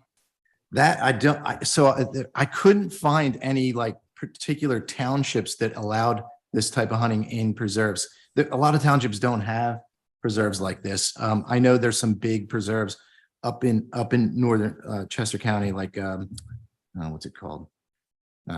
I don't recall the names of the areas, but a lot of times they just open it. The Pennsylvania Game Commission just opens that preserve up for hunting, and anybody can go in there and do anything. There's a similar one down just past your house, Nancy, that just opened up, and we've been hearing all kinds of things from the game wardens that, you know, Amish people are going in there and shooting all kinds of stuff. And they don't have licenses. They shoot multiple deer when they're supposed to only have one. It's a mess when, like, we're much more controlled than something like that. I did see that in Unionville. There's a preserve there that they just open it up, and I actually saw. I don't want to say Amish or non-Amish, but people were bringing out 3 deer in one event. Can I just add one more thing to touch on? I agree with you, Jim, but for you, Nancy, just to give you a little education on what it's like from the other end.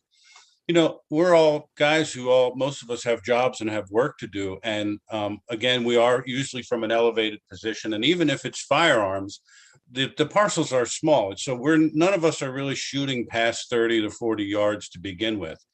And secondly, none of us want to take a shot that's not exactly where we want it to go, because we don't want to search for a deer through the night. We want that deer to be harvested right where it is. So none of us want to take a bad shot. So I think, appreciate that. I have to admit, I come from Michigan where the night before hunting season, everyone went to the bars. So I have some, different and probably unfair perspectives. no, they're probably fair, but I don't think they're fair for this particular group. Yeah. Right. Thank you. Yeah, it was pretty interesting kind of digging through the statistics. So I don't know, Nancy, if you want to look at the PA. I one, did. but this is Yep, all, I sure this is, did. yeah, this is in the entire state. This is, I know. our little club, right? Yeah, so I understand completely. I'm going to vote no, but it's going to be because I just think there should be and I think the bow and arrow hunters don't need to retest because it's much safer. But I would say that the gun hunters should do it every 4 years. So that's just, I'll just tell you that. I think it puts us in a better legal position, but I totally agree. And I'll just say, be careful because now, of course, Franklin has a lot more cyclists biking through it. Well, and I don't understand the legal position comment. So Let's say we're all horrible, legal. the most horrible thing happened and someone was shot. And that family might sue us and say, that person hadn't had a proficiency test in 10 years. How do you know they were still able to see or do whatever? So to me, and Guy is a much better judge of that, but just in my layman's view, I think, well, what would I say, I would make two initial points. Number one, I would say that the standard of care that's being followed by the FSA exceeds the standard of care that's normally followed throughout the Commonwealth of Pennsylvania. Number two, the township is not undertaking a role of a guarantor of the safety of other folks whose only activity as it relates to the township is harvesting game on its property. So those would be the initial arguments. And then my third argument, and I could do this all night, my third argument would be that the experience that the FSA has, it would not lead one to believe that an accident like this would occur. So those would be my three arguments. But you can never stop somebody from filing a lawsuit, but you're making that decision simply by allowing folks with shotguns and compound bows or recurve bows or whatever they use on your property in the first instance. So, well, at the same time, we're allowing the public to use it as they always do. I understand. You're Okay. right. Yeah.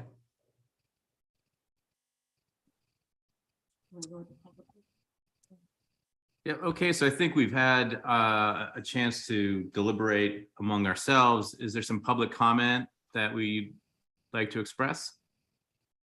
Sure. My name's Sean Auerbach.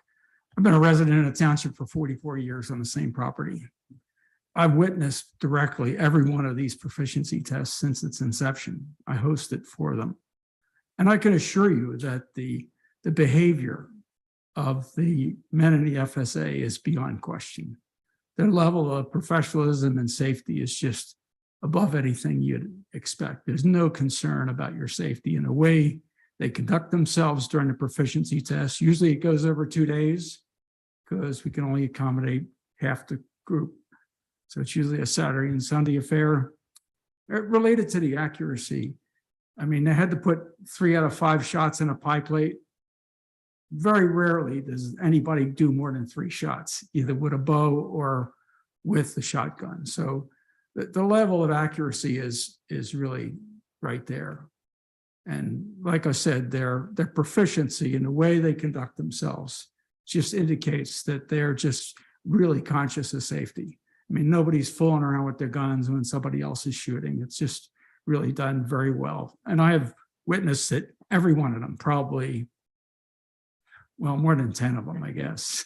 So we started before I got on the board, which is probably back in 2010.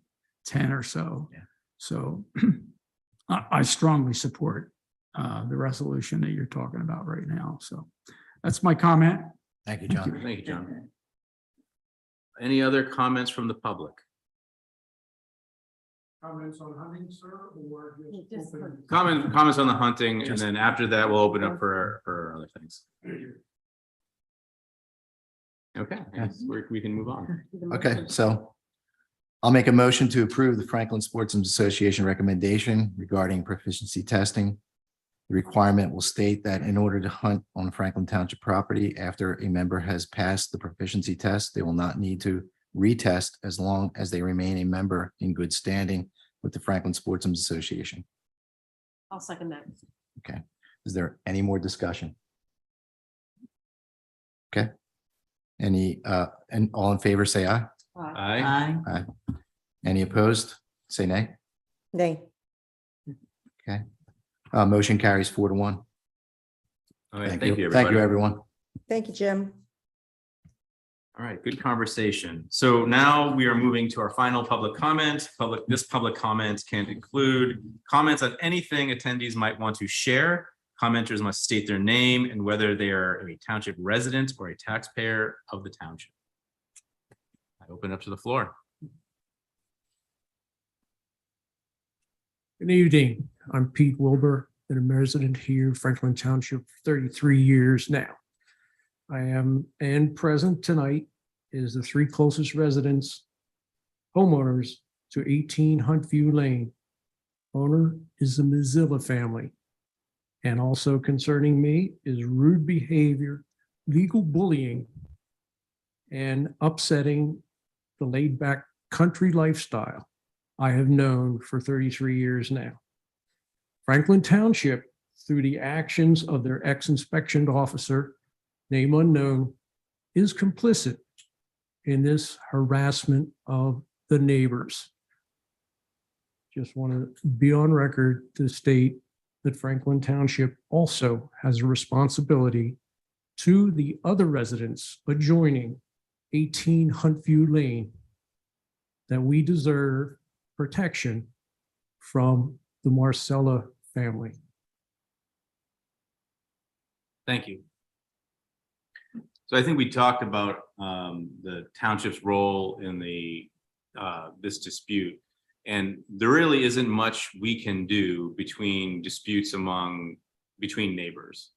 And I think if it becomes a legal issue, then we can get involved, but we're really not involved in neighbor disputes. So I'm not sure if there's anything more that we can say about that.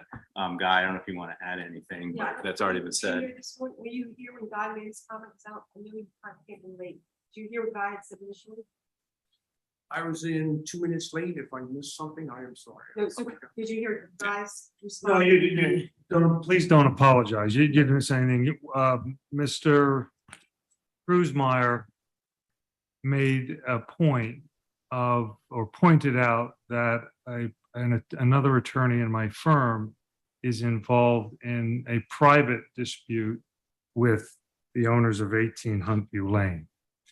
And questioned, what would happen in the event that the township got involved in that as a party or some other capacity. And I told Mr. Kruzmeyer that we would evaluate that at the time, and if there was any appearance of impropriety, it would be addressed. I'm not familiar, Mr. Wilbur, with your situation. I'm not aware that the township has any issue with you or your family throughout the decades you've been a resident. I don't see any friction between this board and you that I'm involved in any respect. But I encourage Mr. Kruzmeyer to be candid, either yourself or through your counsel, in the event you perceive any favoritism. That's what you missed. Thank you, sir. It's just my recent encounter with the Marzillas approximately a week ago over concerns that were discussed about crossing my property illegally will be addressed. Very well, but what I would say to my board, and I don't want to get into a discussion if it's going to be a legal matter, was townships do not get involved in property disputes between neighbors. Understood. Okay. Okay, thank you. I do want to express my really heartfelt sympathy to you, because it's just so upsetting to find that, you don't, the neighbors don't see eye to eye, and it can really just ruin your life. So I certainly, as a resident as well, my heart goes out to all of you for it being such a difficult situation. All right, thank you for your comment. Any other public comment before we adjourn? Yeah, I would just like to say two quick things. First, I'd like to apologize for bringing up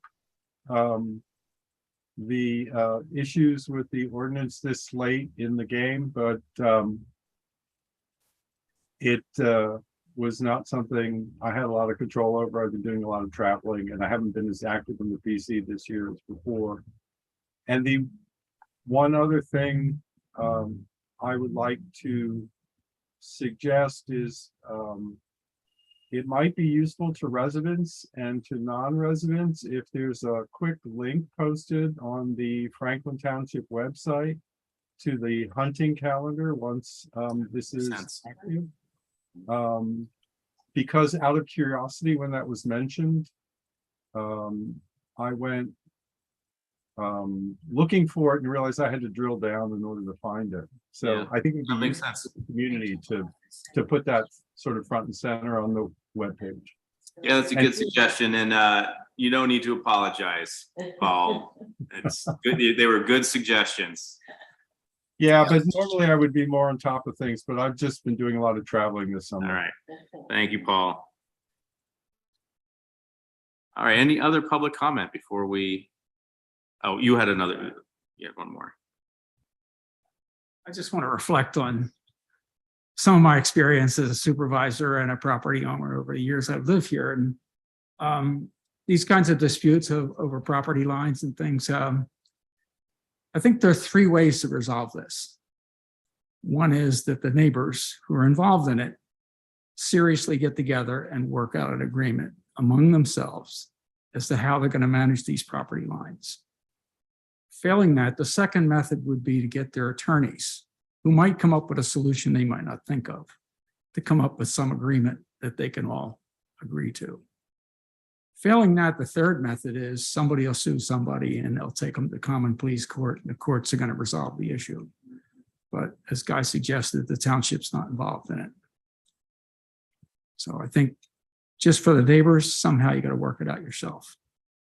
Some workable, reasonable, that's the best solution, then it holds. No other comments.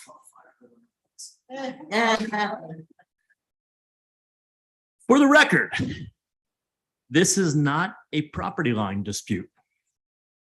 So I know you mentioned that earlier. It may have started as a property line dispute.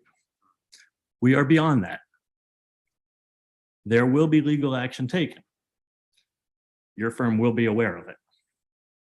So there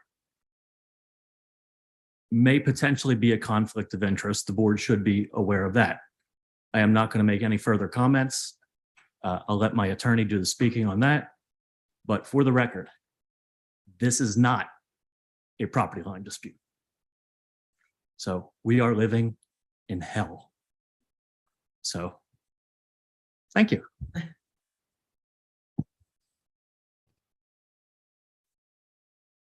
All right, thank you for your comments. Any other public comment? All right, not hearing any, I make a motion to adjourn tonight's meeting at 9:20 p.m. Thank you, Jim. All in favor, say aye. Aye. All right, thank you. Meeting adjourned. Thank you.